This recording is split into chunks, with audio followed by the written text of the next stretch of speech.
we thought that the CIA were trying to take out Dr. Professor Mr. Mina Selim, as he was telling us the secrets of the serum of the Mnukhia brain. Dr. Professor Mr. Mina Selim, could you please continue with your explanation, and hopefully nothing will stop you this time. I know the serum, but to talk about the serum, I'm gonna need a lot of more money. You guys have not paid me anything, so I think to talk about the serum, I'll be needing more money because the serum is my livelihood. Like I You, get yes. the serum is my golden ticket, so I can't just say it randomly in free podcasts. So you understand me now, right? I have the Right. serum, and it can make you very smart, but you have to pay a lot of dollars Yes. to get it. So what would be a ballpark price for the audience so that they can know? Because what we will do is we will put a link, like I Mnukhia think it's brain gonna be a serum lot more for in Ali the because it in the seems podcast. like he needs more brain serum. I think your friend is gonna it's gonna be more I need an expensive for extra Ali dose. because Yeah. he's laughing more. He's gonna need an extra extra dose, like one to calm him down and one to increase the brain size. So I think it'd be around, but it's in millions. I can't say numbers, but it's in millions. Yeah, it's in millions. Whoa, okay. So so it's a big, yes, that's a lot of money. So not everyone is capable of taking I think a this bigger treatment podcast can afford it, but not you because guys. Yeah, I think a bigger podcast can afford it. that's true, that's true. We are not at that level yet, but inshallah one Yes. day, you never know, doctor. You never يعني, know. You never Doctor, know. You Professor, never know. Mister, we can make it one day, yeah. So Yeah. moving on, we have noticed also that there is different stories. There's a discrepancy in the origins of the pyramids. And I wanted to see if there was some sort of a link between how the pyramids were created. Because obviously people always say, like, aliens, slaves, the Jews. Anyway, we don't care. But what we want to know is about the connection between the pyramids and Atlantis. What, how, why, where, why are the fish people coming to build on the sand? What's going on? شو عم بيصير? You mean Atlantis, the hotel in Dubai, or Atlantis? What do you mean by Atlantis? No, I think they have what's it called, an underwater branch, which hosts a lot of like a species that does not exist on land, but they are capable of going on land possibly sometimes, maybe in the evening when we don't see them properly, you know. And we Yeah, have that's. heard reports Have you that watched they are the Aquaman, the ones who are movie? involved in building the pyramids. Yes, yeah, yeah, exactly. Nope, sir. Maybe Jason Momoa. like his people. Yeah, the pyramids were 100% done by Egyptians, and you can tell by the amount of artistry in it because that's only Egyptians can do that. Have you seen like the? Have you ever worked with an Egyptian handyman? It's like they just come late. They come very late, but they're genius. So I think it's 100% done by Egyptians. Mm. And Okay. one more thing is like we proud on being 100% Egyptian, and we also have Egyptian cotton, which is very high quality. We have the pyramids, we have Egyptian cotton, we have Morocco. There's a lot of success we've done through the years, but to make sure, because this is something like I'm very proud of, the pyramids were 100% done by Egyptians, and all these other things are marketing. All they say, like all the other Okay. theories, Okay. they have no content. It's all theories. Yeah, but it's 100% done by Egyptians. I have cousins. I have cousins who've worked in the Okay. pyramids, so I know. Oh, so the cousins, so these are Does he do related to you anything from else the but the laugh on the BC podcast, times. or like what's the addition? Like, does he do anything but laugh? Like, is he the money guy? Does He's he the pay? background noise. Yeah, does he pay? Yeah, Or you actually, need him in yes, LA yes, to get yes. He connections? can be. He helps with the networking. Yeah, he does some of the production. Netflix We deal to need get the him. We Netflix need deal. him. Yeah, yeah, yeah. Exactly. I I wrote don't some of see the why, questions. but yeah, we Yeah, need there him. you go. He wrote some of the questions. Ali, what are the questions that you wrote? How about you ask some of your questions, and then so Sure. I don't take up all the time. Um, New scans suggest hidden chambers in the Great Pyramid of Giza. What could they contain? Can you speak? Can you say that again? New scans suggest hidden chambers in the Great Pyramid of Giza. What could they contain? Uh, I think we should ask what they contain is they must have the serum for the mulukhaya. That's number one. I'm sure the serum part of the serum is there, and Yeah, a lot of gold, and I think a few iPhones, like the because I think the iPhone was not discovered by Bill Gates. I think it was discovered by the Egyptians. So I think I you'd agree. find a few iPhones there. Yeah, a few iPhones, Hmm. but not the 60, like iPhone 27 stuff like that. Something very advanced. You'd find it there, and I think that's it. I think a couple iPhones and the serum and some gold. So do you think Wow. the pharaohs used to have iPhones themselves as well? Like they, is iPhone that how they 27. iPhone 27. communicated with each other? Yes, through WhatsApp. The pharaohs used iPhone 27. Wow. Yep. Okay. So Mark Zuckerberg is not the one who created Facebook then in that case, and He's just our WhatsApp face, and the face of our operation. No, it's not him. Ah, okay, that makes more sense now. He came to Mm, Egypt one so, time. He but was why coming don't? for some malfaya, and then he found the Yeah, drawings. Steve Jobs. He found the yeah, older drawings for how the iPhone was made from the pharaohs, and then he used it to yeah. make. Yeah.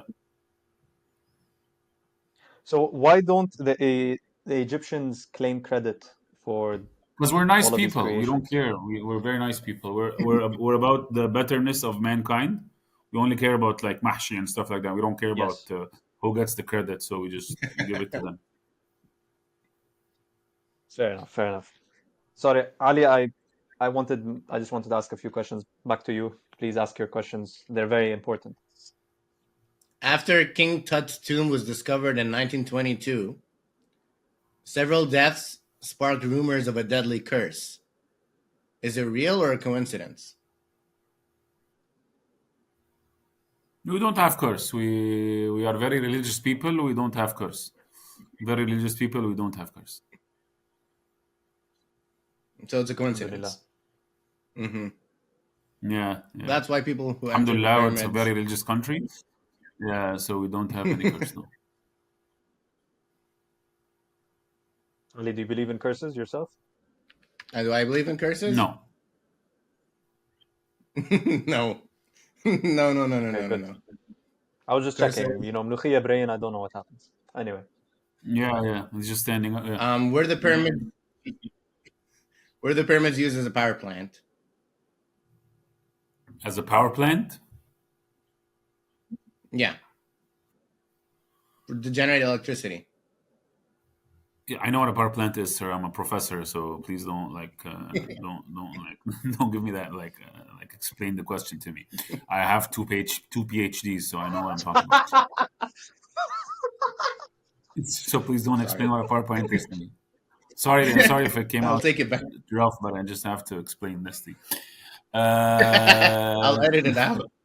yeah, the pyramids. oh, the Egyptians were nice. Yeah, yeah, yeah. The pyramids. Like, what are you drinking, man? Like, how many drinks are you drinking? Water, And Gatorade. Gatorade, bro. I just left it. I can't. I just need some. I just got back, bro. I Yeah. can't. I need some Gatorade orange. It You have was these in it used Egypt? as a power plant? Juice. Yep. Was it used as a power plant? I don't think so. But I think they used to store. It was used like it has a lot of gold in it. So like the highest storage of Mhm. gold is not in the states; it's in the pyramids. But we just as I said, we're nice people who don't like to brag Mm. about what we have. So the highest storage of gold is in the pyramids. Me and my It buddy. explains the lack of inflation. Yep, me and my buddy. I'm not going. Me and my buddy Zahi Hawass. We have like we've known about this for a long time. Have you ever considered maybe entering these pyramids and maybe, I don't know, No, I've lived there from the age of 14 to taking, 20 to 20. I would like to do my studies. I've stayed a lot there. okay. So, and so you studied in the pyramids. What was like the biggest lesson you learned within the pyramids? It's dark in there. It's dark in there. Yes, that's actually a very important lesson to keep in mind. So within the darkness, I'm guessing There's light. you formed a You new found like light. You found there is light. light. Yes, of course. So tell me more about this light. Where did this light take you? What happened? What did it teach you? What did it show you? I was What sitting was there with my what thoughts, was this and light about? yeah, I was thinking. I was sitting there with my thoughts, and I was like, "Man, this is really Hmm. dark here." But should life be dark?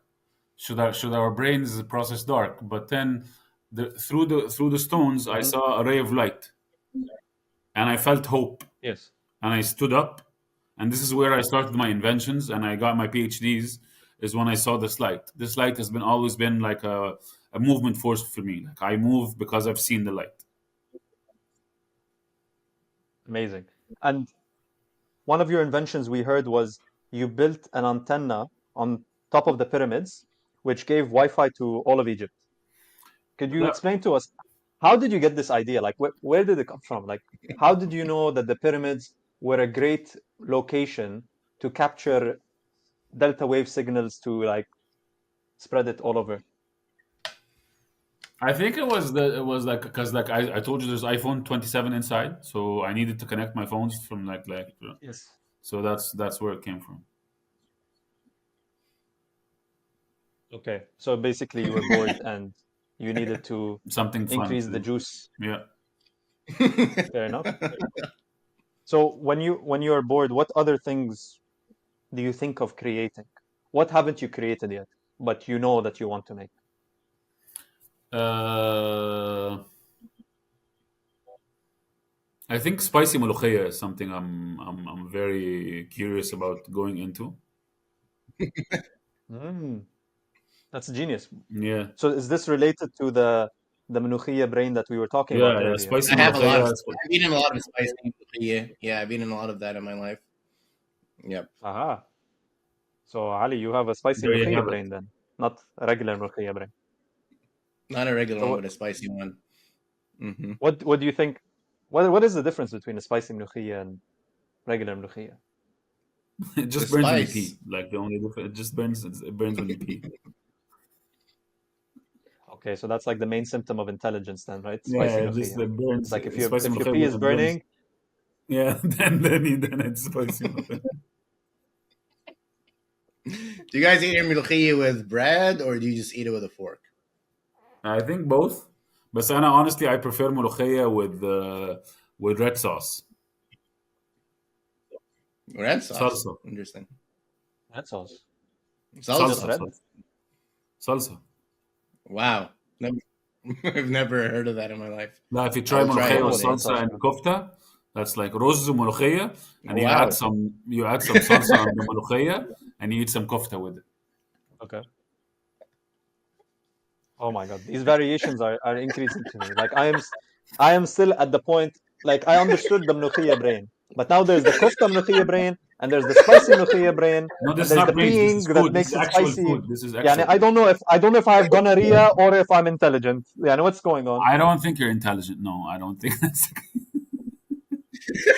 Okay, yes, that's true. I have gonorrhea. Shit. When you were a little boy, did you know that you were gonna be on what you were doing? This never, like to be doing this podcast was never on my. I never thought I'd be here. I never thought my journey would take me to come here. Like I don't know who you guys are. I don't know nothing. I don't know why actually I did this, but maybe because the email came in English, so it sounded cool. But I don't. I have no idea what. I have no idea who you guys are or why we're doing that.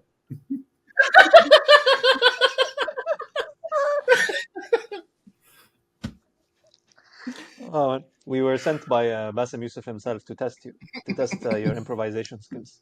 But I'm like I'm the like honestly, if we're going back to honestly, the best thing I do I enjoy in stand up comedy is crowd work. I love improvising. I love crowd work. Anything that's related to Oh improv yeah. is my bread and butter. Mhm. All right.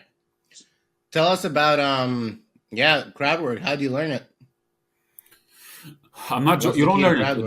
It just comes to like it just comes to you. Like I love playing with people. I love talking to people. I love asking people questions. I love. And one thing about crowd work, when a joke happens within the like something improv and like a crowd work, people believe that they're part of the joke. Mhm. They helped write the Mm, joke, so they interact with it more than a scripted Mm. joke. And in Egypt and in the States and everywhere now, there's a yeah. rise of interactive comedy and people doing, and there's people that are doing specials of just crowd work. So there's a worldly rise of crowd work in the whole world. Have you Yeah. considered doing that? The crowd work special? I do with one of my friends. We do like an hour of interactive comedy with Oh wow. like yeah, we do an hour of just Wow. asking people questions and playing with them, and we do something like auto tune, like this the weird sound, the auto tune. Yeah. We have that Yeah. where we answer people's questions with auto tune. Yeah. It adds a bit of an effect and like a Yeah, to different add like yeah. atmosphere then. So I want. So obviously, when doing crowd work, and if you're gonna do it for like 1 hour, there's gonna be times when maybe the crowd isn't actually reacting in a way that's positive or like beneficial to the Right. comedy itself. So how do you move on? How do you work your way through it? Because if you're gonna be doing it for an hour and then someone is ruining it like halfway through, how do you push? How do you push through that? I think you just skip because like you can tell if someone like if I ask you what's your name and like I'm not kidding, if you're like Ali and you're laughing very hard throughout the show, like we choosing who to participate as part of the show. So if someone's been laughing really hard, Mhm. someone's been, then you want to Yeah. include them in the show. If someone's really had like a very tough and saying like this, you can ask them, but it's like you can tell by the first tell me your name, how the body language and how the person answers your question, you can tell. If you found that there's not a lot there, you can just skip the person and go to someone else. But you can really tell from the beginning by just saying what's your name and what you do. You can see if the person has something and wants to have fun or not. But I believe in Mm. something. If someone paid a ticket to come to a show, they want to enjoy, even if they look grumpy. But if they paid money to come to a Yeah. show, they want to watch the show. Yeah. So do you ever make it like your mission maybe with the crowd work? If you see someone that is grumpy or like not necessarily in the mood to interact, do you ever consider like I want to make this person enjoy with everyone else, or I would you don't rather push it like because single them out and like some people roast want to them? come and watch the crowd work, but don't be a part of it. Like you can, like some people are shy. Some people have like mental issues, like mental health issues that they're like Mhm. some people like they're in the crowd, but they have like very high social anxiety and stuff like that. So you have to be very careful to test the waters if someone is like grumpy because they're playing or grumpy because they have something. But like I've learned that everyone wants to participate at the right moment. Like, but you start by you ease people in. You start by making a couple of jokes. You start with the very interested people, and then it goes down from there. But I don't push. If someone doesn't want to talk, you don't let them talk because you don't know what anyone's going through. No, that's true. Yeah, and you've also worked with like with like comedians that okay, sorry, let me just process my thoughts. Yep. So you've recently worked with Bassem Youssef, um, and obviously Bassem Youssef is one of the biggest Arab comedians in the world, if not the biggest. What do you think was the biggest lesson you learned from working with him? What is something that you're willing to share what you've Sure, learned from him? sure. The biggest lesson with him is how hard he works at it at his point. Like you, when he's like you said, he is the biggest Arab comedian, stand-up comic, and he's the highest selling Arab stand-up comic. So he's the biggest Arab stand-up comic. What I've learned from him is that Mm, how hard he works on everything. He's very meticulous. He does. It's not a hobby for him. It's a job. Mhm. Like he works on his material. He even works on his body. Like hanging up with him, hanging with him made me. But like to me, like I'm always like I do pharmacy. I do training. I do a lot of stuff. I love comedy, and I want it to be a job, but I don't treat it that like I don't give it. 100, like he gives this 100% of his time. He's like this is his like This is Mm. his, like, how dedicated he is my number one lesson. And number two is how I've met a lot of famous people in my life. He's one of the famous people that are not famous when you hang out with them. That's the best thing for me. Like famous people, like he's normal. He wears normal clothes. He eats at normal restaurants. He takes the bus. He's a normal person. Like he's living his life like a normal person. He's very humble, very down to earth, very willing to ask me, who I'm not like 1/10 of his fame, like 1/100 of like what do you think I did. He's very nice as a person, and he and but if to answer your question, my biggest takeaway is how hard he works. Like it's not a coincidence that he is where he is. He works very hard at it, and for me to try to get to a place like that, I have to put in more work. So that this was my lesson from him. Yeah. And you highlighted how humble he is and how his personality is just one of like of just he's just like an average person. He lives his life like just another average Joe. Yep, And and he's very do you rich. think But like he this lives his takes life. exactly?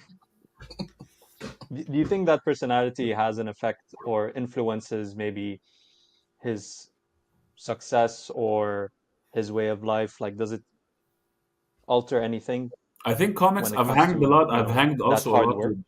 I think a comic has to be humble. I've hanged like one time. Russell Peters came to Egypt, and it was my job to stay 3 days with Mhm. him. I spent 3 days with him, the full 3 days.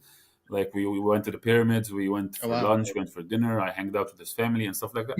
I think to be a comic, you have to be humble because you open yourself to the stage. So I don't think there's a lot of cocky comedians except Jerry Seinfeld, I think. But I don't think there's a lot of cocky comedians.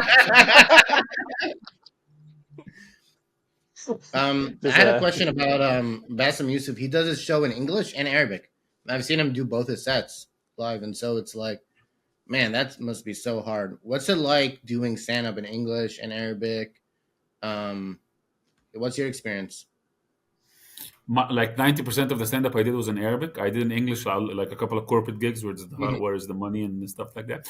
But I Yeah. believe it's different. It's totally different. But I think it's more the crowd than the language. Like if I'm going to speak to Mm. English to a bunch of Egyptians that understand English, it's something. I think it's more the crowd than the language. Like if you're talking to Americans and Canadians and people from the UK, it's different jokes, different insights, different anything than the Middle East. I think it's more about the people you're talking to than the language. Mhm. and, and obviously because there's also the cultural references that can be Yeah, missed. So when you did it in English, was there a struggle with those references? Like because you said 90% of your content is in Arabic, so I'm yeah. guessing Even you when had I did to with Bassem, it was in Arabic. translate some of your When I did with answers. Bassem, it was in Arabic. But when I did in English in New York, like in a club, it's not it's different. It's like you should have two sets. Like it's a different. I wrote a different set. I did different jokes. I didn't Hmm. translate my jokes from Arabic to English. It's a different job. It's like working as a engineer. There's different rules in Egypt than there is in the States. So I think it's a different thing. Because like in the States or in English, or when you talk to people that like a lot of countries, you should have material that relates to everyone, to the human, not to countries. Like when you talk to people like from, I think that was my main point, is to try to write material that narrates with everyone, like having a kid, the wife, stuff that everyone goes through, whatever their country, their race, whatever. This is what I tried to do when I Mhm. did Yeah. English to a crowd that I don't know who's coming. Wow. And when it comes to audiences, Egypt or New York, which one is better for you? Egypt, 100%. Egypt, 100%. I love performing in What's Egypt. I love what Dubai. I what's love. the difference in that? I think I'm more comfortable, and like I don't mind speaking English, but I'm more comfortable in doing stand up in Arabic. And it's harder to make the Egyptians laugh Mm. or the Middle Easterns laugh. And it's home. Like I think it's just like to me the Hmm. happiest I am is when I'm on stage and doing a show after the first 5-10 minutes where the stress is gone and the show has started. This is something that I really really really enjoy. Mhm, mhm. Ali? Tell us about how to do a good wedding speech, Just make fun of the groom. Just make fun of the please. groom and make fun of the groom. That's rule number one. Have stories that relate to everyone. That's actually how I started my like that's how I realized I can do comedy. There was a time where all my friends were getting married and I was asked to do a speech and the speech turned out to be funny. So that's how, but to make a good speech, make fun of the groom and glorify the woman because that's how it works. You glorify the woman and you undersell the man.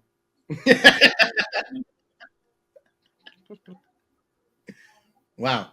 And then Kind of like someone being told a you, hey, wingman. Yep. you But should do for the stand woman, up. not for the guy. And then you went, but so you like there was already like a what is the comedy scene like in Egypt? If you come Like the visit, where should last, we the last go? What is how did you guys started? Mm-hmm. sure. The comedy scene in Egypt has had a huge surge the last 3-4 years. Like because there's a Wow. lot of comedians that became famous actors, comedians that became like Mm-hmm. very big in the writing ads. Like I started comedy in 2008, and the biggest show was 100 people. Now there's people doing shows where there's like 500, 5,000 people. So it's growing drastically and it's a lot different than when we started. Now comedy is a lot bigger.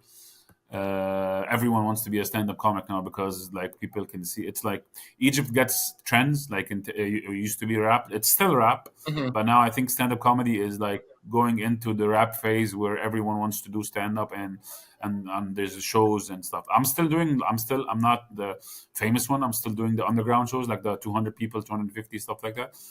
But there is a lot of mainstream going into stand-up comedy these days. So to answer your question, Oh wow. from 2021 till now, it's a lot. It's been a lot bigger. But in the 2015, 16, 17, And 18, 19, 20. what part of Egypt has the best stand-up Oh comedy yeah, scene, or where Cairo. should people Cairo go has at the or visit biggest because Cairo is Egypt the to? capital. So if Uh, you come to Cairo, there's always every day there's a mhm. show. If it's not this people, it's the other people. So every day there's a big show. There's a good show. Yeah, yeah. Okay. How do you have balance family life and stand up comedy, right? Stand up comedy shows are at night, those when your kids are back from school, they're young. What is that like for you? Actually, the shows start after like you put the kids to bed. Like you put the kids to bed at 7:38, and then you go out for the show. Yeah, but then the actually it's hard. It's hard because I hope I've realized that I started liking stand up comedy at 31 or 32. So I hope I was younger. So because I have a lot of responsibilities and I have to travel and I have to do a lot of work and I can't be 100% dedicated because of the family. So there is a struggle to balance between especially like when I had a show with Bassem in Denmark. I'm going to Dubai in April for shows. I'm going to Jordan in June. So it's a lot. It's a struggle, but it's I love it, and my wife is very supportive. My kids are very into like they know daddy has a show, so I try to balance it out. But I wish like it's a like I always say there's a saying if you want to know who you are, say who you are in 3 words. So I am family man, comedian, and then Mm. so the family comes first. So like when I ask myself what's my first number one priority, it's family. So I try to not make it interfere, but it doesn't actually. And my wife says that she's my inspiration because most of my jokes are about marriage and kids. So actually I credit them because marriage and kids is a lot in my material.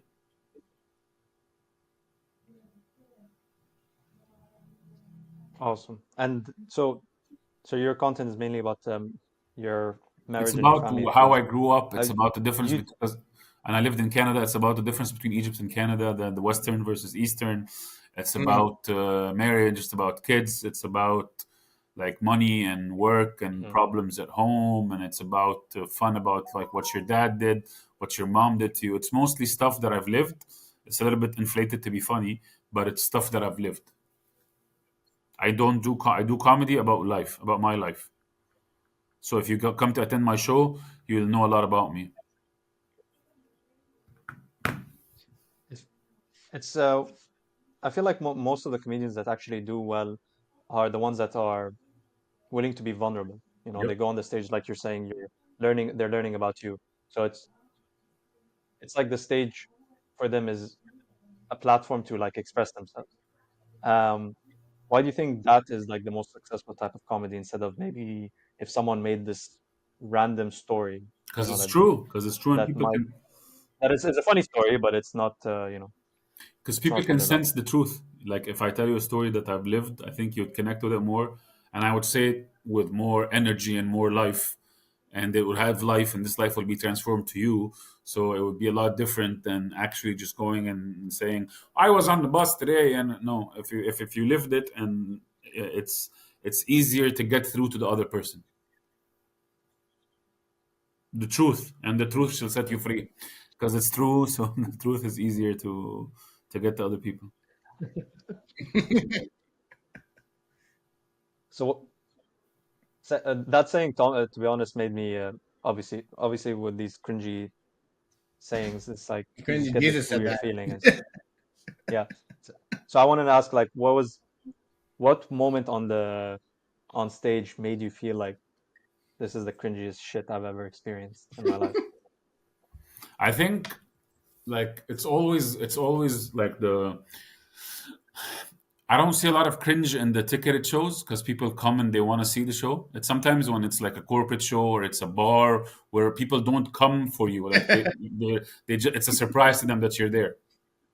So that's the cringy part for me. Mhm. Is like when I go to a corporate show and there's people sitting on their laptops. I'm getting paid a lot of money, so I don't care. But like that's the like the shows where people didn't pay tickets and come willingly to watch the shows.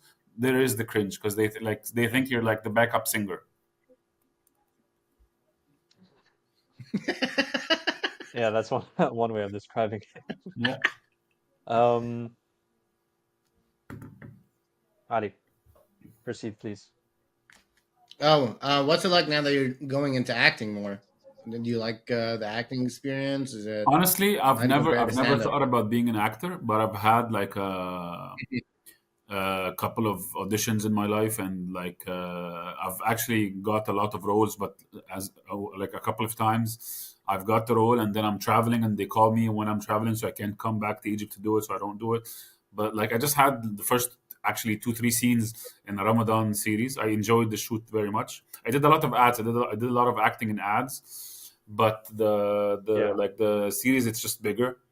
I would love to do it, to be honest, because I have a dream of being like a person who does both, like the acting and the stand up. And acting can help you, and actually, the vulnerability of a stand up comedian and the vulnerability can help you with being an actor. And we actually act on stage, like being a yeah. good stand up comedian. We actually act on stage. Like Mhm. we're very angry, we're very happy, so we can act. At least we can act comedy for sure. If you can do stand up, you can for sure. If you can do good stand up, you can for sure act comedy. But I want to. I don't know if you guys know Megad the Kidwani. You guys know Megad the Kidwani? No, Uh, no. no, He's a tell us famous about him. Egyptian actor, and a lot of people say I have like some of his vibes and stuff like that, and that really encourages me to do more acting. But I haven't like I've taken only one acting workshop in my life. I don't have time to go after it full throttle. But if it's in the cards, it's gonna happen. That's how I see it. But I just started. I have a couple of scenes in a show in Ramadan, and let's see where that takes me. Hmm. Oh wow. And if on a scale of no, actually, that's a bad way of describing it. I'm kind of trying to find a way like to ask you which one do you prefer, but not by asking it like that. Stand up Maybe like comedy, hands down. if you can rate. Stand up comedy. Okay, there we go, done. Hands down. Make it Because keep it simple. nothing beats live, bro. Nothing beats live. Nothing gives you more energy and more like you're getting it back. I always say, come in stand-up comedy, you don't need people to tell you if you did good or bad, because if I'm singing and I had a bad gig, people can lie to me and tell me you did good. But in stand-up comedy, you can hear the laughs, so you know what you Yeah. did. So it's a very you get the feedback instantly. So, and it's like, That's and true. we say, all comedians say, after the 5 minutes, I haven't done cocaine in my life, but I think this is cocaine. Like when people are laughing and we're having a good time, I think that's better than cocaine. I haven't done it, but I think that's I think that's What is it about Egypt that makes it such a comedy hub? I mean, a lot of comedians come from Egypt. There's a lot of comedy movies from Egypt. I have a lot of friends from Egypt, and everyone's so humorous and fun. I think that's how we cope Is that with life. I think like it's a very big city. It's a very big country, and it's a very big city, Cairo. You see a lot of people, and Mhm. you learn a lot. And I think we use comedy. Like I've even as a kid, we know in Egypt how to use comedy to just get our point through. Like to even Mhm. like I think this is something, not a joke. Like the pharaohs used to write jokes on the on the pyramids. So this is something like actually true. Like that goes back to the pharaohs. We use jokes to, and even when there was like the war on Egypt and stuff like that, we used to use jokes. Like Egyptians always use jokes to make their reality better. Apparently, the pharaohs, they went through a lot of trauma as well. I think they were Their okay. I think the they had iPhones like were 6 wives and they were okay. I think. their There's a iPhones lot to weren't learn. enough to set. Yeah, they didn't need iPhones. Egypt, Egypt taught us a lot. We've learned a lot from Egypt. Thank you. Yeah, What it's about you, mostly Saeed? me. It's mostly me. I've taught you guys a lot. Yes, exactly. Thank you, Dr. Professor Mr. Mina Selim. We That, appreciate all of I this like how knowledge you that you've introduce me. I like shared with this. us. I think I should always be addressed like that, Doctor Professor Mina Selim. Yeah, I think you can. I think yeah, I think I should be always addressed like that. I think my wife Maybe. should tell me that. I'll ask my wife to tell me that. She'll definitely say no, but it's worth a shot. It's worth a shot. It's It's worth trying. of course, yeah. I mean, you should try it in the She'll shows that you definitely say do. shut up, Like, but why not? Like why not? It's respectful. Yeah. um, my final question would be, Dr. Professor Mr. Mina Salim, what are do's and three do's and three don'ts for stand-up? Wow, that's a very good question. That's the like wow, I didn't see that coming from you.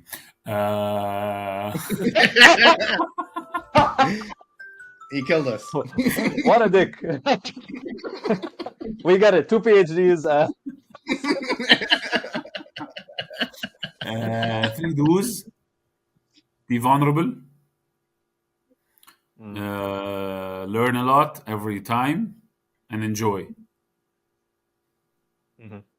Three don'ts: And the don't three, say the yeah. audience. Three don'ts: don't say the audience doesn't get it, because it's your job to get your joke to the audience. Don't say this is a bad Yeah. audience, because there's nothing called a bad audience. Number three, it's about Mhm. them as it is about you. So you have to connect with people. Perfect. That is great advice. Dr. Professor Mr. Mina Salim, thank you again for coming onto Thank the you guys. I podcast. really had fun with that. Thank you. We're, we had a lot of fun Like as well. Like always. Ali was dying at some point. I think Ali I should pay had me to money. fly to I LA. did a stand-up comedy show for Ali, but like on his own. It's like a lap dance. He should pay me money. Ali should pay me money. It's like I gave him a stand-up comedy show I for have to, free. I'm gonna come visit you in Egypt one day. I'll come to one of your shows in Cairo, Yeah, sure. inshallah. Hit me up on Instagram or I whatever love you that. can. Sure, sure. Love It was that. nice to meet you guys. So how can And people find your shows and how can people connect with yeah, you? through Instagram. Instagram, What would you like to shout out? mina.salim.t. Mina.salim.t is my Instagram, Hmm. and that's where I announce all my shows. Perfect. All right. Simple as that. Guys, thank you again for watching another episode of A2 the Show. Don't forget to like, subscribe, and share. And we salute to cover the camera. Peace. Out. Peace.